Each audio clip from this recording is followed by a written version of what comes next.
श्री महावीर सदा जय हो, सदा जय हो। श्री महावीर शासन की सदा जय हो, सदा जय हो। सुंदरमा स्वामी के गण की सदा जय हो, सदा जय हो।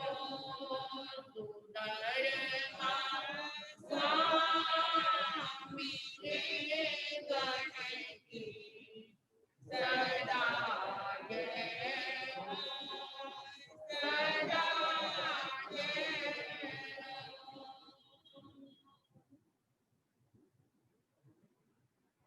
पूज्य आचार्य भगवान गुरुदेव के पांच जन में बंधन में करते हुए ऐसे जैन सभा पश्चिम बिहार के तत्वाधान में हम आज संस्कारों की बातें करेंगे। चतारी मंगलम कल खत्म हो गया था, समाप्त कर दिया था। आज हम संस्कारों को लेकर बात करते हैं। संस्कार क्या क्या करें, संस्कार जीवन को कितना ऊंचा उठा देते हैं और संस्कार ही जीवन कितना नीचे गिर जाता है। संस्कार हमें बताते हैं कि हमारा व्यक्तित्व किस तरह का है और हमारा जीवन भी किस तरह का। संस्कार के द्वारा कई बार गिरा हुआ जीवन भी ऊंचा उठ जाता है और संस्कारहीन में ऊंचा उठा हुआ जीवन भी कई बार नीचे गिर जाता है। जब लोहे को संस्कारित कर दिया जाता है, जब लोहे को संस्कारित कर दिया जाता है तो वो लोहा प्लेटिनम का रूप ले लेता है। इसका प्लेटिनम का, और उसकी कीमत सोने से भी बढ़कर हो जाती है। प्लेटिनम वो लोहा है जिसे संस्कारित कर दिया गया और समय आता है कि उस प्लेटिनम में मूल्यवान हीरा क्या कर दिया जाता है, जड़ दिया जाता है। सोले जड़ दिया जाता है। इसके अंदर प्लेटिनम, और प्लेटिनम किसी टाइम क्या था, लोहा। सोना जब खान में होता है तो वो मिट्टी जैसा ही होता है। उसके कणों को ढूंढा जाता है और उन्हें इकट्ठा किया जाता है और उन्हें संस्कारित किया जाता है। कसौटी पर कसा जाता है और कसौटी पर कसने से, अग्नि का ताप लगने से वो सोना क्या हो जाता है, सोना बन जाता है। क्या बन जाता है, सोना बन जाता है। हीरा कभी कोयला था, हीरा कभी कोयला था। कितने समय तक वो कोयला पहाड़ों में पड़ा रहा और धीरे धीरे संस्कारित होता गया और एक दिन वो आ गया जब वो कोयले से क्या बन गया, हीरा बन गया।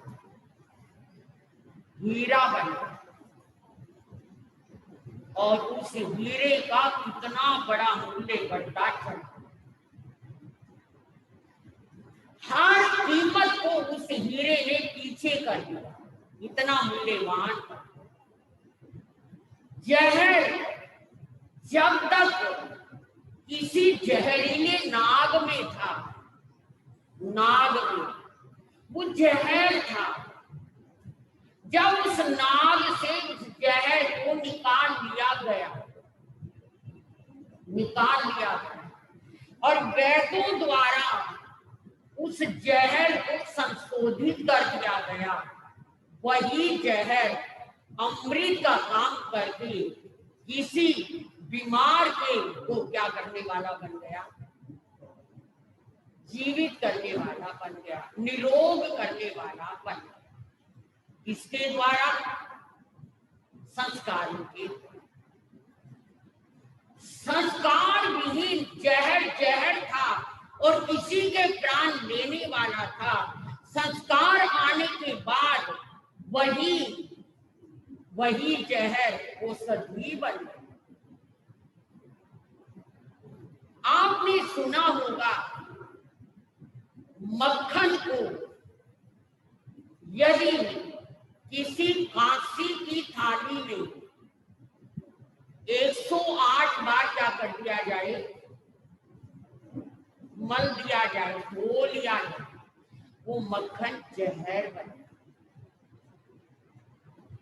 कहने को क्या है? मक्खन। कहते हैं कि अगर कांसी की थाली में धोकर किसी को चमड़ी का रोग हो जाए, चमड़े का रोग, चर्म रोग कहते हैं उसे, अगर उस पर लगा दिया जाए तो वो क्या हो जाता है? ठीक हो जाता है। संसार में जब तीर्थंकर प्रभु होते हैं, संसार में जब तीर्थंकर प्रभु होते हैं तो वो अपनी वाणी का नाम शब्द रूप में देते हैं। क्या करते हैं? अपनी वाणी का दान तीर्थंकर शब्द रूप में देते हैं। समय आता है गणधर उस वाणी को पद्य का रूप देते हैं, पद्य का रूप देते, एक एक गाथा में न जाने कितने कितने अर्थ को पिरो देते हैं और वो आगम बन जाता है। वो पद क्या बन जाती है?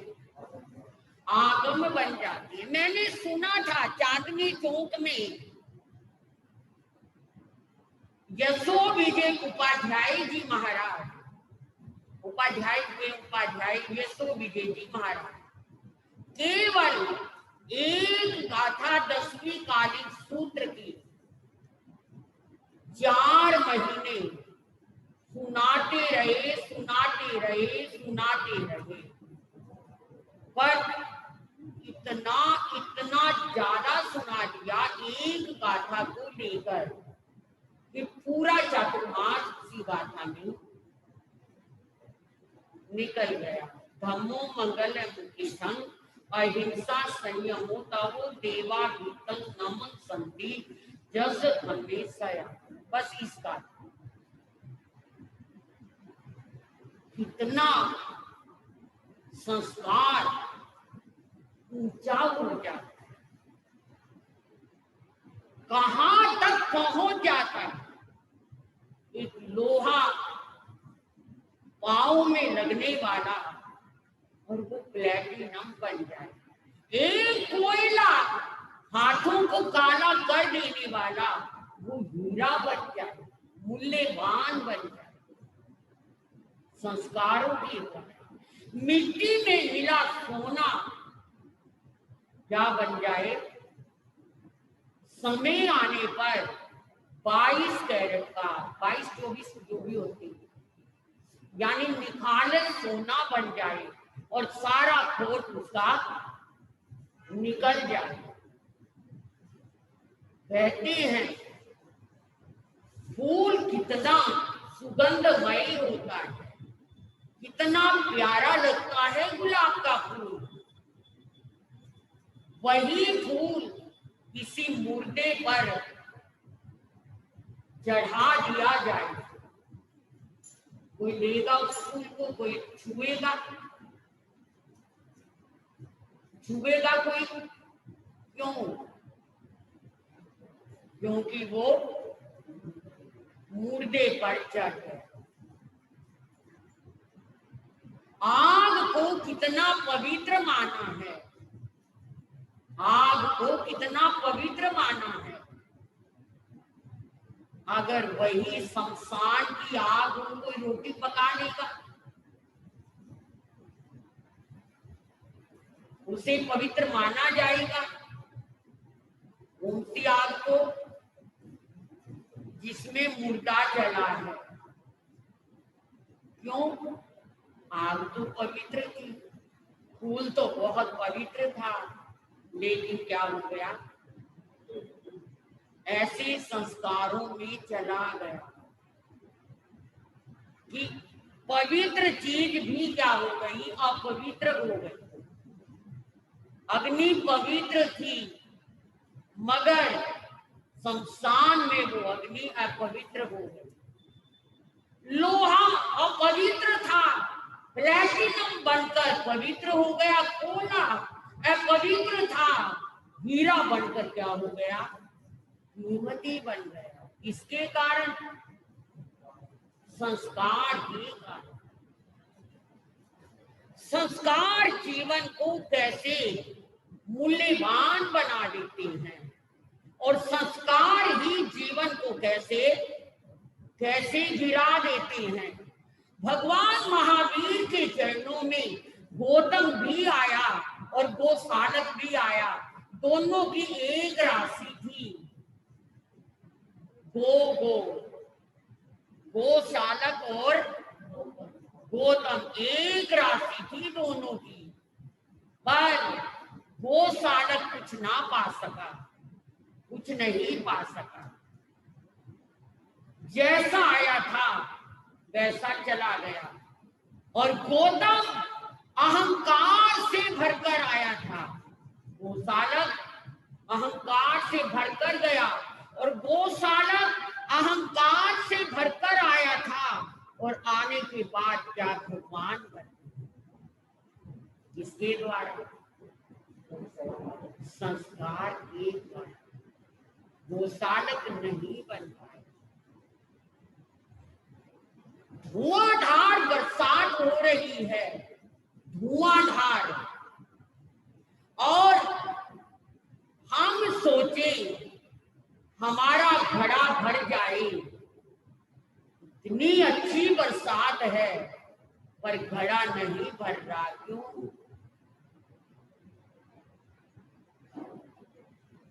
क्यों? ऐसा नहीं, उल्टा पड़ा था। घड़ा क्या था?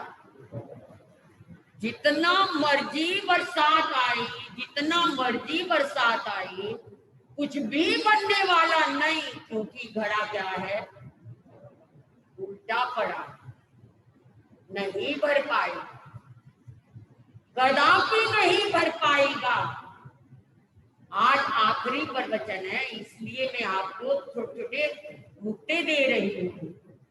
कल कुशलहरण का जाप है, प्रवचन आज आखिरी है इन दिनों का, इसीलिए आप नहीं समझ पाए होंगे कि मैं क्यों बात कर रहा हूं। संस्कार जीवन को कैसे उजला बना देते हैं, निर्मल पावन पवित्र बना लेते हैं। संस्कार पानी है, पानी प्यास बुझाता है, तृप्ति देता है, शीतलता देता है। हम उस पानी को पीकर प्यास बुझाते हैं, या वही पानी अगर किसी टॉयलेट में हो पीने का, कोई पानी तो वही है। बाहर में एक नलका लगा है, सब पी रहे हैं, और वही पाइप अंदर इसमें जा रहा है, टॉयलेट में जा रहा है।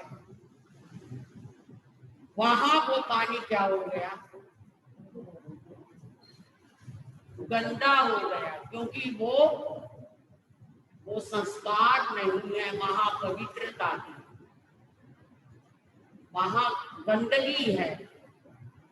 और बाहर में वो पानी क्या है, कैसे संस्कार है कहा। मैंने इतनी एग्जाम्पल आपको इसीलिए दी कि आप जान जाएं, आप समझ जाएं कि जीवन संस्कारों से हम अपने बच्चों का जीवन संस्कारों से कितना उत्तम बना देते, कैसा महान बना देते हैं। सुभद्रा कह रही है अर्जुन को, सुभद्रा स्वामी नींद नहीं आ रही, चलो चलो सुभद्रा, मैं तुम्हें चक्रव्यूह में कैसे प्रवेश किया जाता है ये बताता हूं। सुभद्रा सुन रही है और अर्जुन सुना रहा है। सुभद्रा ही नहीं सुन रही, बल्कि सुभद्रा के पेट में रहने वाला नन्हा बच्चा अभिमन्यु भी सुन रहा है कि चक्रव्यूह में कैसे प्रवेश किया जाता है।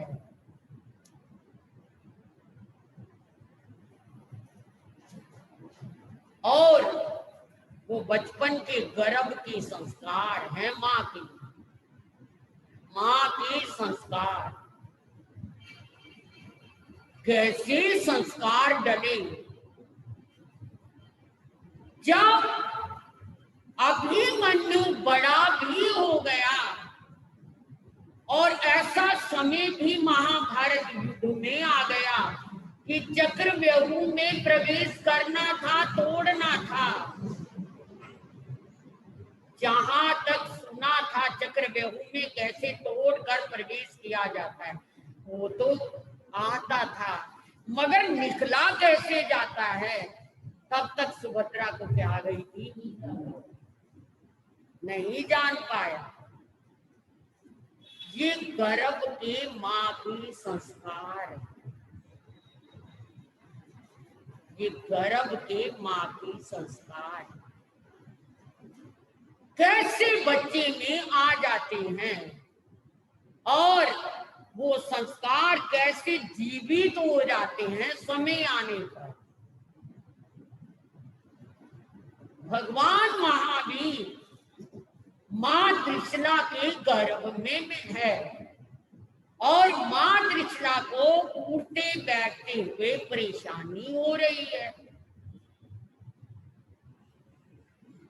ब्रह्मांड ने उपयोग लगा लिया,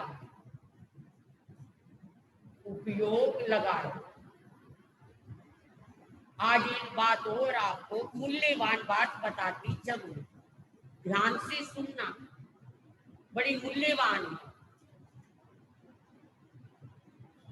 जब हम ध्यान करते हैं ना, आप कहेंगे महाराज जी मन तो लगता नहीं, कर लेते हैं, आंखें भी बंद कर लेते हैं, पर ध्यान क्या पता ही नहीं लगता। ध्यान कुछ नहीं होता, ध्यान कुछ नहीं होता। सारे बाहर के उपयोग को, जितना हमने बाहर अपना उपयोग फेंका हुआ है, निकाला, सारे उपयोग को इकट्ठा करके एक दिशा में लगा देना, उसका नाम है ध्यान। ध्यान। आत्मा का क्या लक्षण है, क्या लक्षण है जीव का?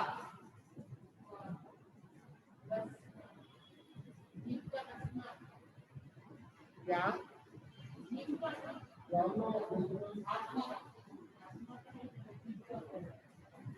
क्या बोल रहा है कविता जी? रसना, जीव नहीं मैं कह रही हूँ, जीव का, चेतन का, आत्मा का। वो जीवो लखनो, वो जीवो लखनो, उपयोग। आत्मा का लक्षण क्या है? वो जीवो लखनो। सूत्र की गाथा दे रही हूँ मैं आपको, अपनी तरफ से कुछ नहीं बोल रही। वो जीवो लखनो, उपयोग जीव का लक्षण है, और उपयोग से ही ज्ञाता दृष्टा भाव आता। समझ गए? पर क्या है उपयोग? और वो इतना कीमती है, उपयोग इतना कीमती है। ज्ञान दर्शन चारित्र जो मोक्ष के मार्ग हैं, सम्यक दर्शन ज्ञान चारित्राणी मोक्ष मार्ग, जो मोक्ष का मार्ग है वो उपयोग है, ज्ञाता दृष्टा। और वो इतना मूल्यवान है, अगर हम उस उपयोग को संभाल कर रखें, समय आने पर वही उपयोग सर्वज्ञता ले आता, केवल ज्ञान ले आता। जाति स्मरण ज्ञान, मति ज्ञान, श्रुत ज्ञान, अवधि ज्ञान, जितने ज्ञान हैं सब उपयोग में है, क्योंकि ये ज्ञान जीव में ही है, जड़ में नहीं है। तो जड़ क्या उपयोग लगाएगा? जड़ का भी उपयोग है क्या? सारा कुछ पता है, ऐसे रहते। जड़ का भी क्या लक्षण है?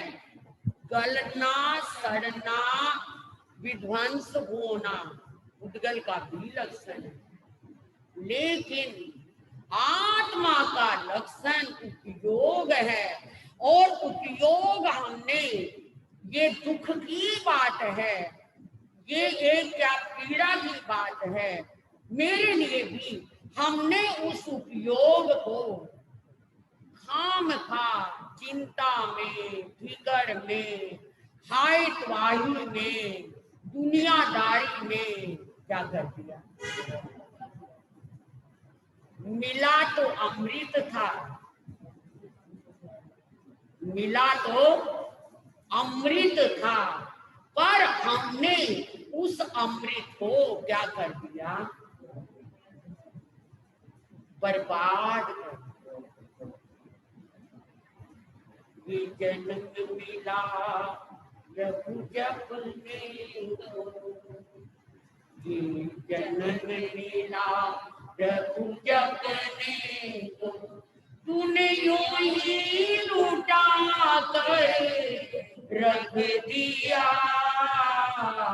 यूं पीछे भिखारों ने फंस कर बर्बाद बना के रख दिया। बहुत अमृत का कण मिला था हमें, लेकिन हम उसकी कीमत को समझ नहीं पाए। बचपन खेलने में बिता दिया, कुछ बड़े हुए, जवानी आई, पता नहीं कहां से विकार खड़े हो गए, उनमें बिता दिया। उसके बाद तो गुरुजी सुनाए करते थे ना, मारवी अमर मुनि जी, एक ढाया ढाया खेलन दाऊ माया। सुना किसी ने? एक ढाया ढाया, ढाया समझ गए? ढाया पंजाबी वाले समझेंगे। एक ढाया ढाया खेलन दा घुमाया, मतलब बचपन एक ढाया है, वो हमने किसमें बिता दिया? खेलने कूदने। दो ढाया बी,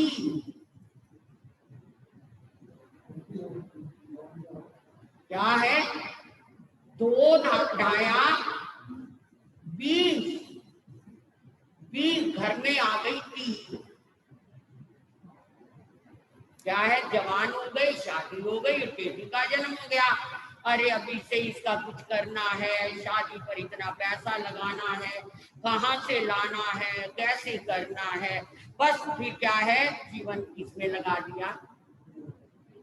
बेटा हो, बेटी हो, कुछ भी हो, मेरा मतलब क्या हो गया, उसमें लगा। 3 धाया 30 घर में हो गई, घर में हो गई खींच, पत्नी कही ये करो, पति कही ये करो, माँ कही ये करो, बस खींच ही खींच शुरू हो गई। 1 धाया ढाया, फिर लंदा उमाया, 2 ढाया 20 घर में आ गई 3 धाया 30 घर में हो गई खींचा खींच। 4 धाया 40 क्या है, 4 धाया 40 घर में गले में पै गई पंजाली। पंजाली समझ गए, क्या बोलोगे उसे, हाँ कुछ भी कहिए, गले में एक किस्म की जंजीर डल गई। पंजाली का मतलब गले का फंदा है, गले का फंदा, पंजाली का मतलब गले का फंदा।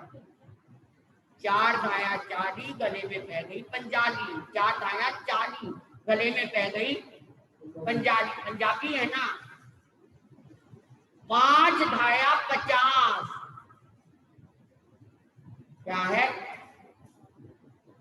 5 धाया 50 बाबा घर ना आया कर,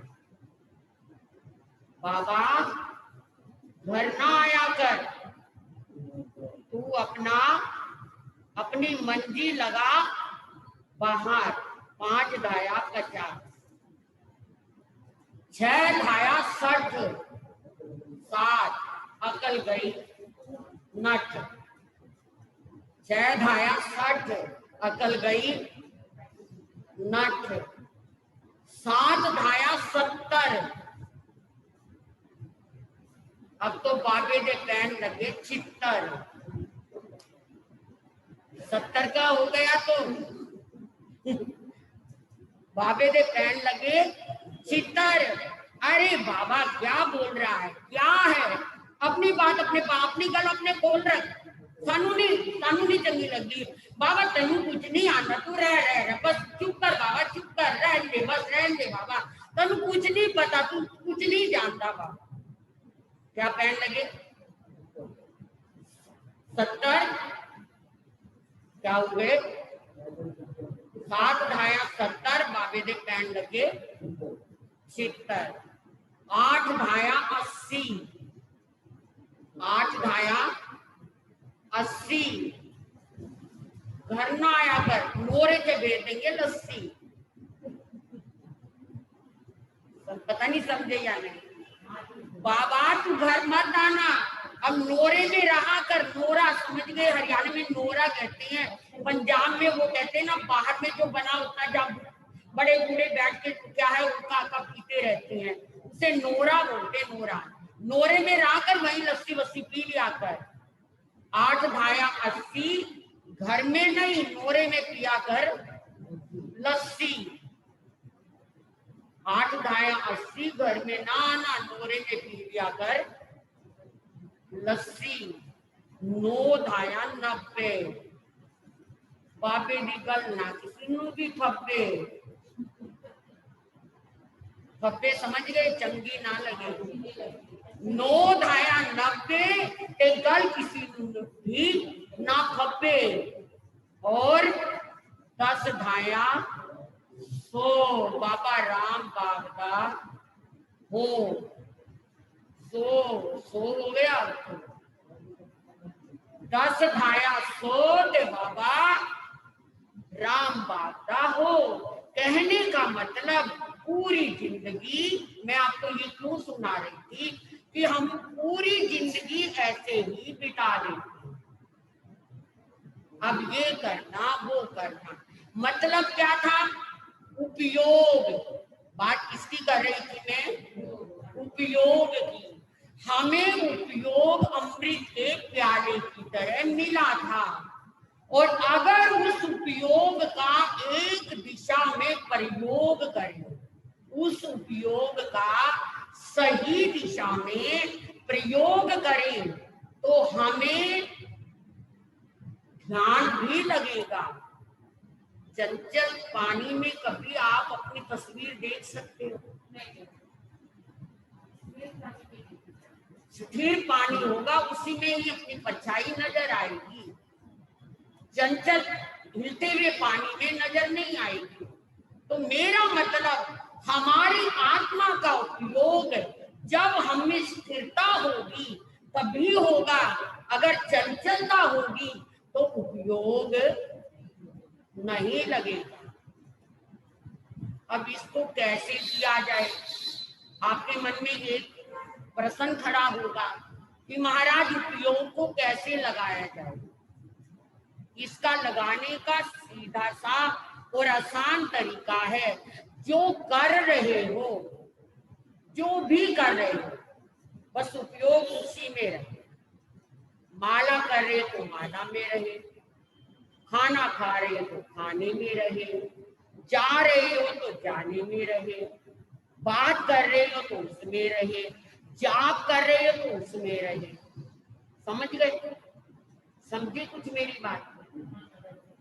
जो इसका तरीका है उपयोग का, कि जो जब जब क्या है हमारा उपयोग बाहर जाए, उपयोग बाहर जाए तो क्या करें? जो हम कर रहे हैं उसमें ही उसको लगा दें। मान लो किताब पढ़ रही है तो हमारा उपयोग, बिना उपयोग के पूरी किताब भी पढ़ लोगे आपको पल्ले ही नहीं पड़ेगा। कहीं जा रहे हो और उपयोग नहीं तो पहुंच ही नहीं पाओगे, क्योंकि आपका उपयोग नहीं है। और इंसान दूसरों को अकल सिखाता है। एक व्यक्ति एक रहट के पास चला गया, पानी पीना था उसे। रहट समझ गए, खेतों में जो लगा होता घूमता रहता है, उसके पास चला गया वो व्यक्ति। पहली बार गया था, वो जा रहा था रास्ते से, उसे प्यास लगी और खेत में रहट चल रहा था और किसान अपने खेत को पानी दे रहा था। तो वो चला गया और कहने लगा भाई पानी पी लो। हाँ पी लो भाई, पानी ताजा आ रहा, कुएं से आ रहा। अब वो व्यक्ति देखने लगा कि रहट भी चल रहा है और बैल भी इसको चला रहा है। बैल चलाता है ना रहट को, अब तो चाहे मशीन से भी चल जाए, पर पहले गांव में तो हमने जो देखा वो एक कोल्लू का बैल, जिसे कहते हैं कोल्लू का बैल जैसा, वो घूमता रहता है चारों तरफ और रहट चलता रहता है और पानी जाता रहता है। और क्या है, वो उस बैल की आंखों के पट्टी बांध देती है। उस बैल के क्या बंधी होती है? आंखों के पट्टी बंधी होती है और वो चलता रहता है। तो और एक क्या है, गले में घंटी बंधी होती है बैल की, ताकि किसान कोई भी काम करे तो उससे ये पता लगे कि बैल क्या हो रहा है, चल रहा है। आदमी का दिमाग है ना, उसने दिमाग से काम किया हुआ है कि बैल भी ना रुके, रहट भी चलता रहे और ये सब भी होता रहे। तो वो पानी जो पीने आया था उसने कहा रे भाई तूने बैल पे आंखें पट्टी को बांध रखी है, भाई ये गोल गोल घूमता है ना, कहीं चक्कर ना आ जाए इसको। और इसे क्या पता कहाँ लेके जा रहे, कहाँ जा रहे, पट्टी बंदी है बस इसको तो ये है कि मैं चल रहा हूँ। अच्छा इसलिए पट्टी बांधी है कहते हैं। तो भाई ये गले में घंटी क्यों बांध रखी है, ये क्यों?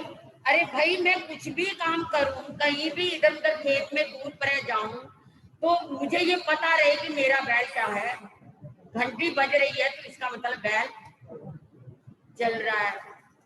अच्छा अच्छा ये बात है, ये बात है।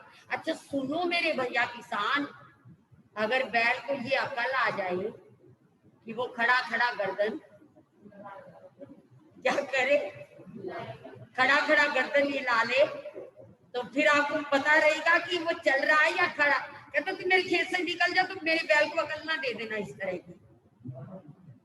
तो ज्यादा अपना पांचवा दिमाग लगा रहा है, तुम बस ये अकल मेरे बैल को मत दे दिए कि तू खड़ा खड़ा होकर क्या बजा ले, घंटी बजा ले। तो तू है ऐसा बेईमान, मेरा बैल ऐसा बेईमान नहीं है। समझ गई बात कि तू बैल को अकल मत देना कि भैया तू घूमना तेरा छूटेगा और तू खड़ा खड़ा क्या कर, गर्दन हिला ताकि तेरी घंटी की आवाज से ये लगे कि तू क्या हो रहा है, चल रहा है। तो ये आदमी का दिमाग है फतूर, जिसमें फतूर भी भरा हुआ और जिसमें अमृत भी भरा हुआ है। तो उपयोग में अगर इसे सही दिशा मिल जाए उपयोग हो, तो ये बड़े से बड़ा ध्यान हो जाता है। और ज्ञान में उपयोग सही लग जाए तो बड़े से बड़ा क्या हो जाता है, ज्ञान हो जाता है। ध्यान भी यही उपयोग होता है, ज्ञान भी यही उपयोग होता है।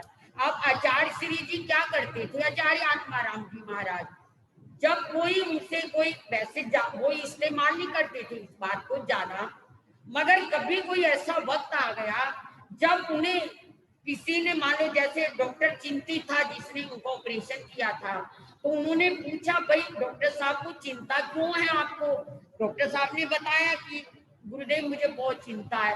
तो पूछा भी क्या चिंता है, कहते मेरा बेटा अमेरिका में पता नहीं कैसा है क्या है, बहुत दिन हो गए उसका कोई समाचार नहीं आया। तो आचार्य श्री जी ने आंखें बंद की, उपयोग लगाया, उनको आंखों से दिखाई नहीं देता था, आचार्य भगवत को आंखों से दिखाई नहीं देता था। किसी ने उनको संज्ञा दे दिया था, जहर दे दिया था, तो उसका असर आंखों पर आ गया था और आंखें उनकी क्या हो गई थी, आंखें चली गई। लेकिन इतना उपयोग था आचार्य श्री जी का, किस ग्रंथ में किस जगह किस पेज पर क्या लिखा है, तो वो ये बात कोई उनसे आकर जब पूछता तो उनको वो बता देती थी। उपयोग था, आंखें नहीं थी पर उनका क्या था, उपयोग था। तो मैं क्या बता रही हूँ कि उन्होंने उपयोग लगाया। उपयोग का मतलब सारे विचारों का तालमेल कहाँ कर दिया उन्होंने, जो डॉक्टर ने पूछा उस दिशा में कर दिया। और थोड़ी देर बाद 5-7 मिनट बाद आंख खोलकर कहने लगे, डॉक्टर साहब आपका बेटा इस समय अपने घर में कुर्सी पर बैठा अखबार पढ़ रहा और चाय की चुस्की ले रहा, बिल्कुल ठीक ठाक है, चिंता करने की जरूरत नहीं। मैंने उनकी लाइफ हिस्ट्री में इस बात को पढ़ा है, आचार्य आत्माराम जी महाराज की इस घटना को, कि उन्होंने उस अंग्रेज डॉक्टर को कहा कि तुम्हारा बेटा अमेरिका में इस समय, और ये बात कहाँ कही, लुधियाना में, लुधियाना में ये बात कही कि तुम्हारा बेटा इस समय कुर्सी पर बैठा अखबार न्यूज़पेपर पढ़ रहा है और क्या ले रहा है, चाय पी रहा, चाय की चुस्की ले रहा है। डॉक्टर ने कहा ये कैसे संभव है, आप तो ऐसे बता रहे हो जैसे सामने चलचित्र में देख रहे हो। आचार्य भगवान ने कहा मुझे तो ऐसा ही लग रहा है, बाकी आप जानो, आपका काम जाने। डॉक्टर ने वो टाइम नोट कर लिया, जब आचार्य श्री जी ने उसे बताया था वो टाइम क्या कर लिया, नोट कर लिया। और नोट करके उसने टेलीग्राम दिया अपने बेटे को, टेलीफोन वगैरह नहीं होते थे उस जमाने में, टेलीग्राम दिया कि इतने बजकर इतने मिनट पर बेटा तुम क्या कर रहे थे, कहाँ थे, राइट बताओ मुझे कि इतने बजकर इतने मिनट पर तुम क्या कर रहे थे, कहाँ थे। तो बेटे ने कहा कि पापा मैं तो घर के लॉन में बैठा हुआ अखबार पढ़ रहा था इतने बजे और चाय पी रहा। समझिए आप, वापस आया डॉक्टर, वो टेलीग्राम लेकर आचार्य जी के पास, और उसने कहा कि भगवान बताओ तो सही आपने कैसे जाना इस बात को। उपयोग, जब हमारा उपयोग एक दिशा में लग जाता है, एक जगह लग जाता है, हम इसे टिका लेते हैं। टिकाने की ठिकाने की बात मैंने आपको, विद्या मैंने आपको बताई कि धीरे धीरे जो काम कर रही हैं हम अपने उपयोग को उसमें लगाएं। जाएगा इधर उधर पर फिर लगाने धीरे धीरे हमें प्रैक्टिस हो जाएगी अपने उपयोग को उसमें लगाने की। फिर जो हमने करना है जहां देखना वहां लगाए तो हमारा उपयोग क्या हो जाता है, वहां तक चला जाता है कि कौन क्या कर रहा है, कैसे कर रहा है। भगवान महावीर ने उपयोग लगाया गर्भस्थ शिशु के रूप में कि मेरी माँ, मैं गर्भ में हूं तो बहुत परेशान है, इसका मतलब मैं अपने अंगों को क्या कर लूं, संकोच लूं, माँ को पीड़ा ना हो। उसने अपने आप को, महावीर के जीव ने अपने आप को क्या कर लिया, ऐसे गर्भ में सिकोड़ लिया। जब वो सिकुड़ गए, संकोच लिया उन्होंने अपने आप को, तो अब माँ को घबरा गई कि ना तो बेटे का कोई हलन का पता लग रहा, ना चलन का पता लग रहा, मेरा बच्चा मर तो नहीं गया मेरे घर, ना पानी पिया ना कुछ खाया, चिंता में पड़ गई, क्या करूं कैसे करूं। अब फिर भगवान ने उपयोग लगाया, ओहो, मैंने तो माँ को सुख देने के लिए अपने आप को संकोचा था, पर माँ तो और दुखी हो गई। अब उन्होंने झट अपने हाथ पैरों को क्या किया, हिलाया डुलाया। जब हिलाया डुलाया तो माँ, त्रिशला माँ क्या हो गई। ये बहुत बड़ी वैज्ञानिकता है, इसमें बहुत बड़ी वैज्ञानिकता है। तो माँ बड़ी प्रसन्न हो गई और माँ की प्रसन्नता को जब भगवान ने जाना तो मन ही मन प्रण कर लिया, गर्भ में प्रण कर लिया मन ही मन, जिसे हम कहते हैं कि तीर्थंकरों को 3 ज्ञान होते हैं गर्भ से ही, वो बात अलग है। पर ज्ञान तभी तो होंगे जब उपयोग ठीक लगेगा।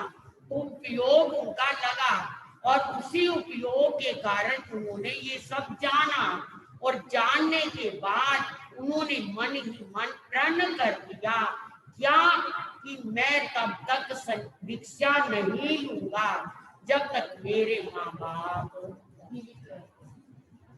कितना कष्ट है होगा मेरी माँ को, कितना कष्ट होगा। मैंने अभी तो मैं जन्म भी नहीं लिया, मैंने अभी तो पैदा भी नहीं हुआ, तो अब इतनी दुखी हो गई मेरी माँ।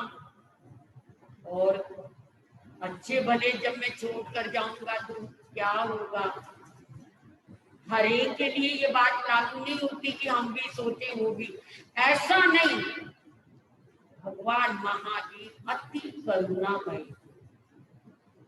क्या थे, अति करुणाशील थे।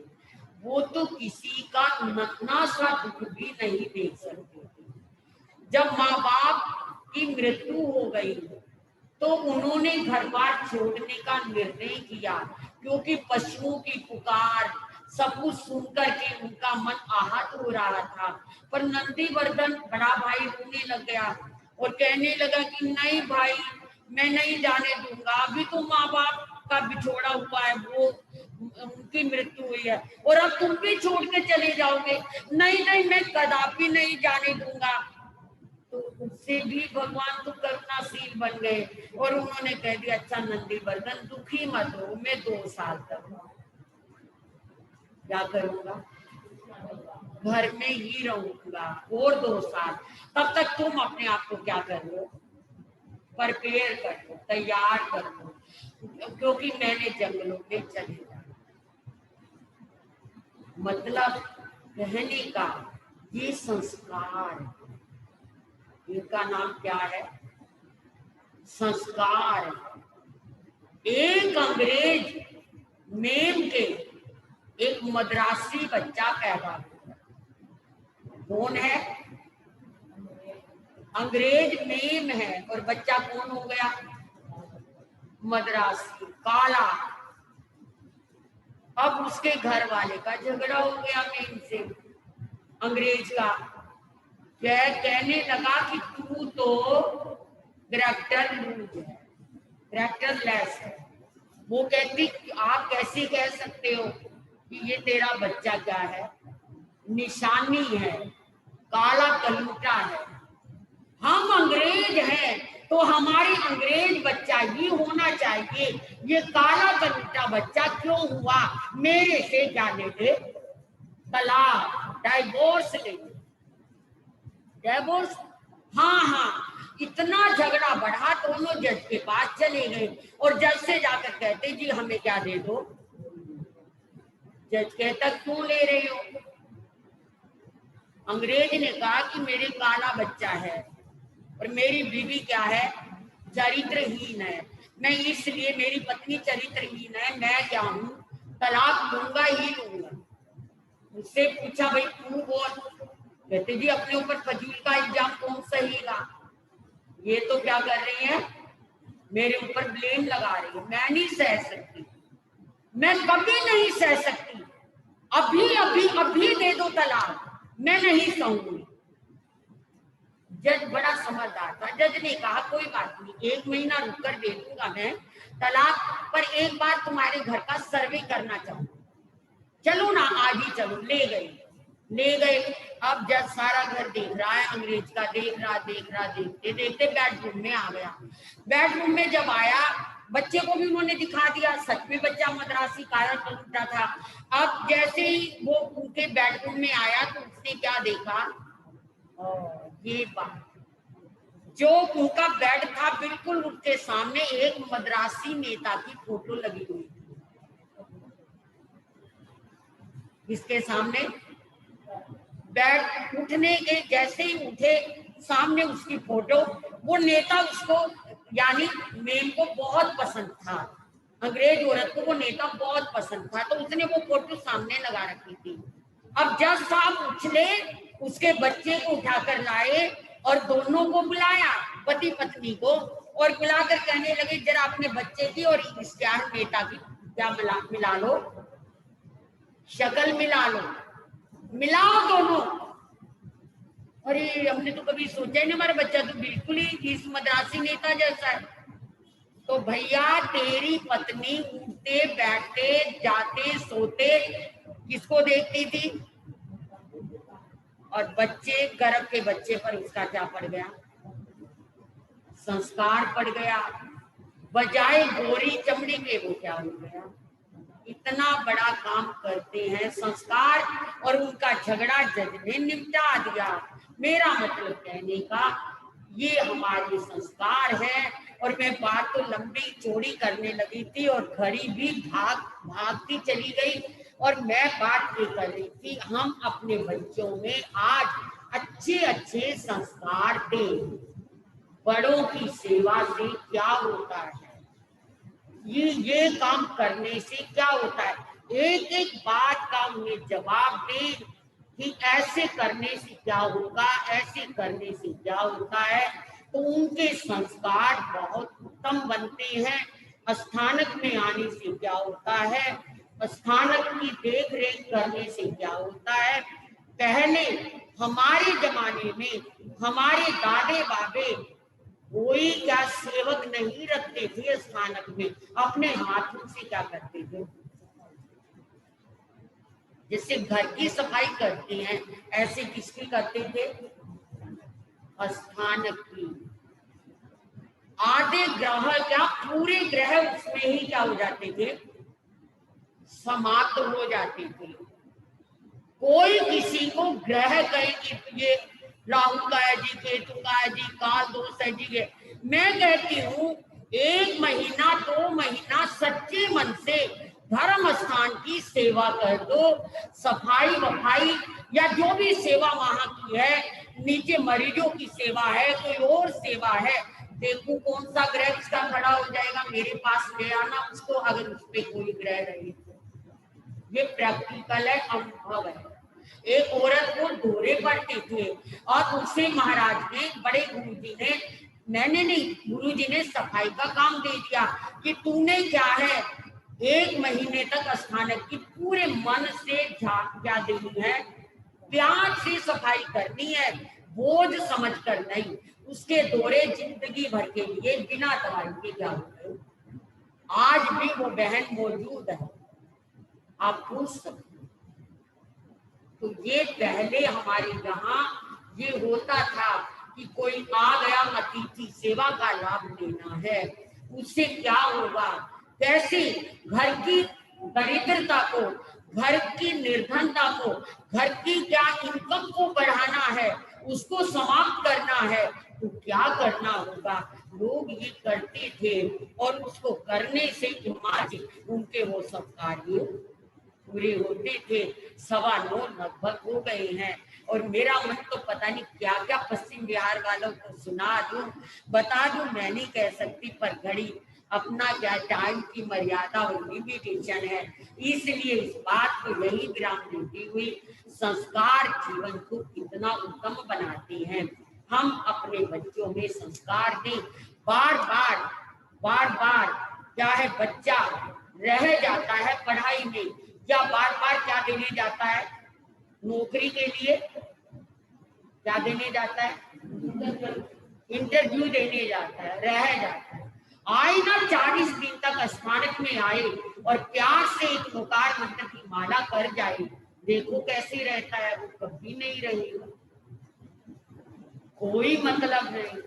कर्म है उसके, को यादे जरूर रहा है, कर्म होंगे, पर वो कर्म को भगा देगा वो इस सेवा से, उसके कर्म कभी नहीं क्या है, और पता नहीं उस आने में उसे कितना लाभ मिल जाए, क्या मिल जाए। तो ये संस्कार है और हम इन संस्कारों को कैसे बना सकते हैं, बनाएं, जीवन को सुंदर बनाएं, उत्तम बनाएं, सर्वोत्कृष्ट बनाएं। इन्हीं शब्दों के साथ बोलिए भगवान महावीर, संसार के सभी महापुरुषों, जय बोलने में भी वाणी की शुद्धि मिलती है, शब्द की शक्ति मिलती है, और क्या है, मुंह में पवित्रता आती है। ऐसे नहीं जय बोलते, जय बोलने जरूर साथ बोलने बुलवाएं, इसमें भी लाभ मिलता है।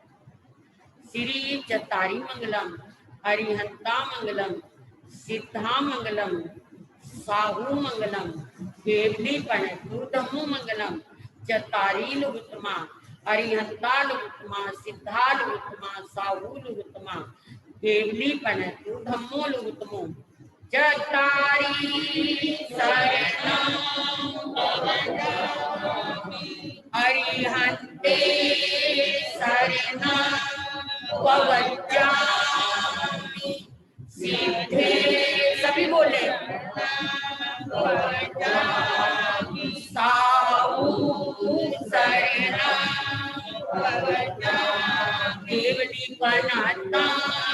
धामं शरणं ववज्जामि, ये चार शरण दुख हरण और न शरणा कोई, जो भव प्राणी करे